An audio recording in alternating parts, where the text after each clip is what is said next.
Good morning, First Church. I know that I've already said good morning to you probably because I was there in person just a little while ago. But to everybody who's in the crossing, who decided to stay for our stewardship gathering, this is something that we're trying. This is the first year that we've ever done anything like this, where we provide an opportunity for our congregation to share in some of the great things that have happened in the life of our church over the past year, and also to think about some of the things that are going to be coming up as we go into 2016, which is honestly right around the corner. I know it's hard to believe, but Christmas is going to be happening like any day now, I think. I mean, honestly, the Christmas decorations are already up in some of the stores, to buy and stuff. I mean, it's kind of crazy, but it's that time of year.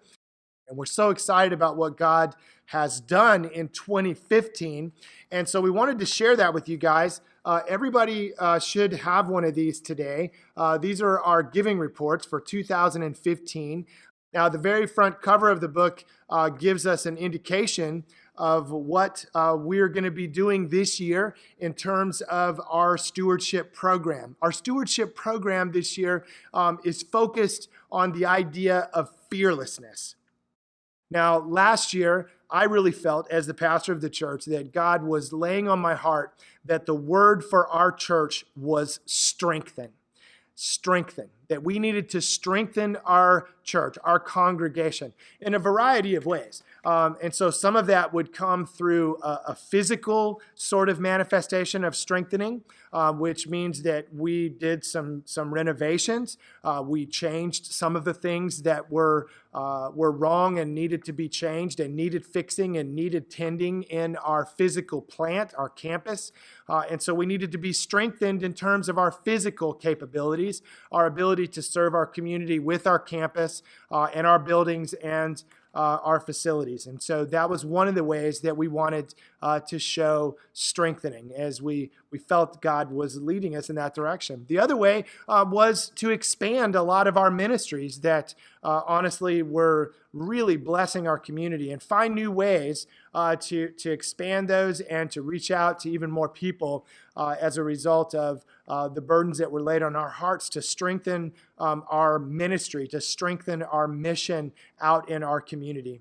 We also wanted to strengthen our faith as a congregation in discipleship and the way that we preached this year, the sermon series that were preached and some of the small group Bible studies that we held and some of the new things that we started in terms of small groups all came out of that one word, the word strengthen. For next year, I want to just look ahead just a little bit as a foreshadowing of what we're going to talk about at the end of this video. But next year, our word that I believe God has given to us is fearless. And so we need to be a fearless congregation. We've been strengthening as a congregation, strengthening as a church, and now I believe that God is calling us to do some fearless ministry, to do some fearless mission, and to make some fearless decisions when it comes to what we're going to do and what we're going to, who we're going to be as a church.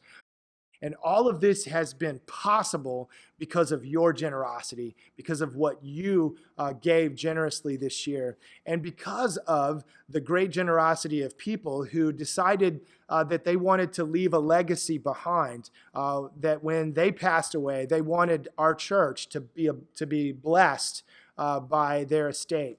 And so we were able to do a lot of these renovations. All the renovations that you see being done have been done because of bequests that were given to us as our church. And so amazing things are going on.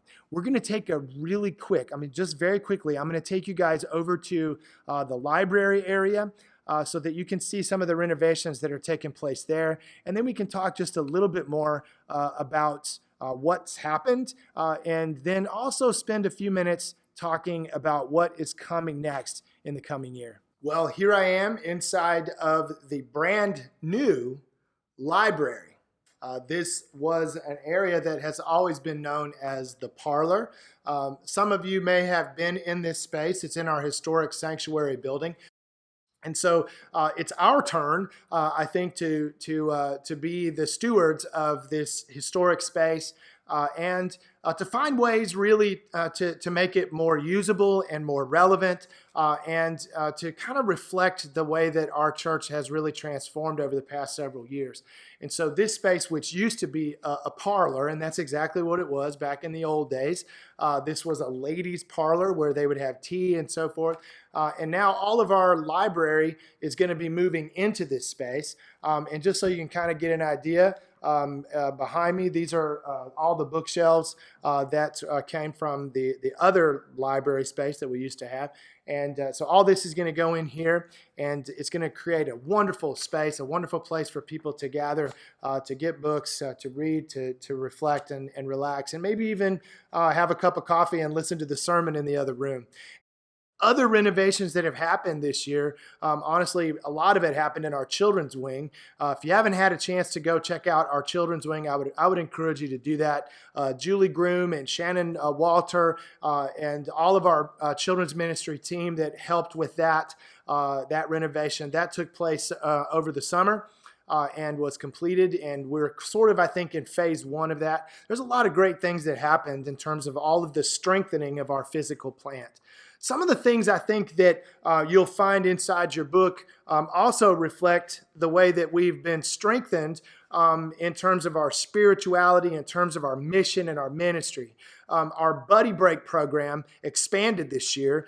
We now have, as it says in the book, 37 certified volunteers who are serving 25 VIPs. These are kids that have special needs of all different kinds. We've also partnered with a group called Friday Night Friends, which is a network, a gathering of parents who have children with Down syndrome. And other needs as well. And so we've got a whole new set of families and kids that we're blessing by allowing them to use our space and for us to partner with them. So some amazing things are happening with Buddy Break. This past year, our Vacation Bible School hit a record. We went over 100 kids that participated in Vacation Bible School this year, the most we've had probably in the history of the church. There was over 60 volunteers that were part of this program this year. And all of it happened because of your generosity, your willingness to volunteer, your willingness to give money so that we could do these things. Other things that have been just amazing. The children's choir started this year, and you guys should be seeing and hearing from them again very soon. Life Tree Cafe launched down at the Uncorked wine cellars down in downtown Eustis, and now that particular Life Tree is hosting 20 to 25 people a night. I'm going to show you just really quickly what the other part of this renovation looks like so you can kind of see where we're at with that. The space that we're going to be going into is going to be used for Life Tree Cafe, also for Bible studies, receptions, for memorial services and weddings, and also classes and worship gatherings and all kinds of stuff. That's what this space is going to be used for. We're so excited to be able to have additional space for us to be able to meet and to provide mission and ministry for the coming year. And so we're going to go ahead into that room. Give me 1 second and we'll be there. But this space right here is amazing. It's going to be used by all of the different ministries that are using this space on a regular basis. It's going to be used by our memorial hospitality team, the folks that every time that somebody has a memorial service or a funeral here at our church, we offer a reception for the family, and so that takes place here. All of that stuff will be stored in here as well. The Grief Share group, and that's a great group that's been meeting this year. We've discovered that Grief Share has actually been one of the best kept secrets of our church, because there have been a lot of folks who have gone through Grief Share and have gotten connected with friends into our church and have come to really be, come to our church because of this. So that wasn't the reason why we did it. We're just glad that they did.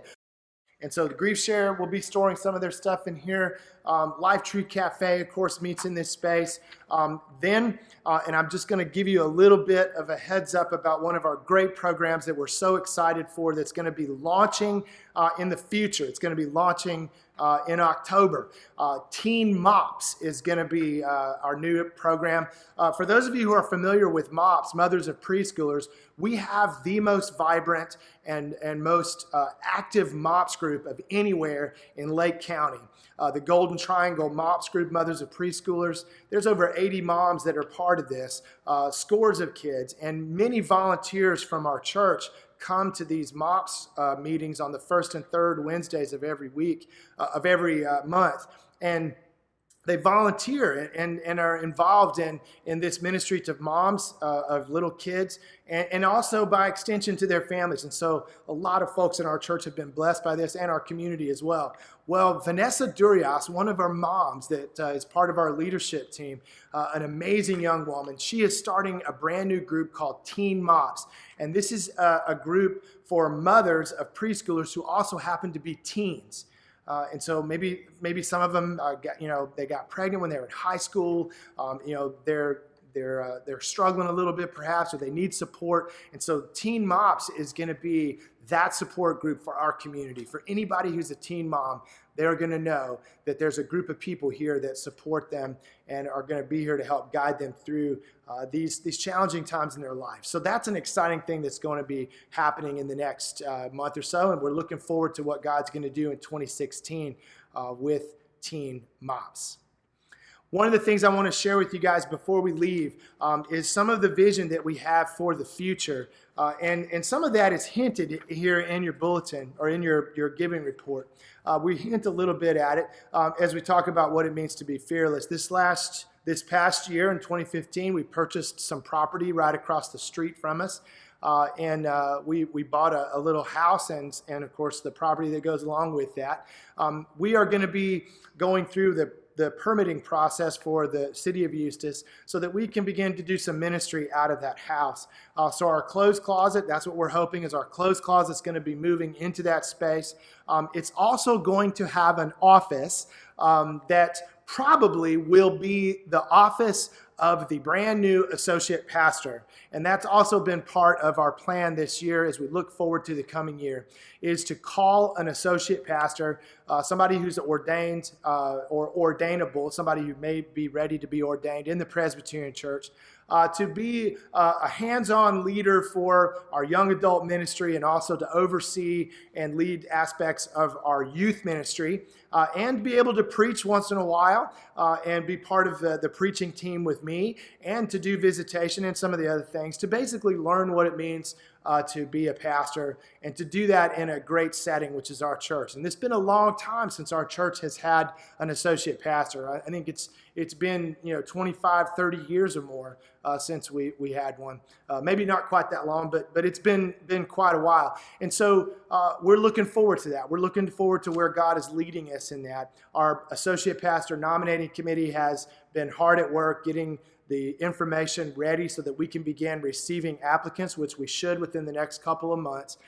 And so we're looking forward to that God's going to call a brand new pastor here, not replacing me, of course, but working alongside me as a co-laborer, along with our staff, our Pastor Jay, who's done an amazing job with mission and outreach, and also has been a huge part of the success of our church as we reach out into our community, and a great help to me. So he'll be part of that. The new pastor will be part of our team of pastors, which includes Pastor Tom Weichel, who helps out with pastoral care.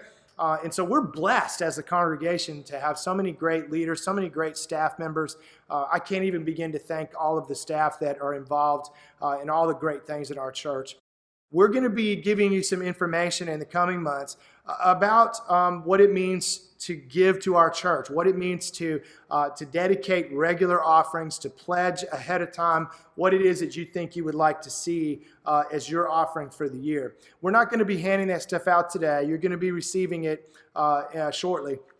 And I want you, when you receive those things, I want you to prayerfully consider what God might be calling you to do, because there's amazing things happening in our church. And we want you to be a part of that. And we can't do this without you. Obviously, your generosity has made all this possible. So on behalf of the elders, on behalf of our staff, who I probably left somebody out, please staff, don't be mad if I left you out. I love you all.